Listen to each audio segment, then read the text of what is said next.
How to schedule Instagram posts on PC. Make sure to watch this video until the end so you don't make any mistakes. Now, in order for us to get this done, we're not actually going to do it here in Instagram.com. Instead, we are going to look for this one here, business.facebook.com. Now, what you are going to do from here is log in via Instagram. So click this button right here. Alright, now once you are logged in, you can just go ahead and click create a post.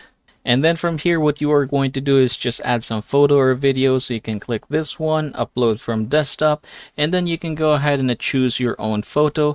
And then you can add some text here. Say, for example, I am just going to go ahead and put here scheduled post, just like so. And then you have the scheduling option. So you can click this one right here, and then you can click this in order for you to select a day. Say, for example, I'm going to do it for tomorrow, and then click this one as well for the time. So you can go ahead and edit this one. Say, for example, I want to schedule this for 2:30 p.m. There you go. I can just go ahead and click the schedule, and you can see that now it is done. And that is how to schedule Instagram posts on PC.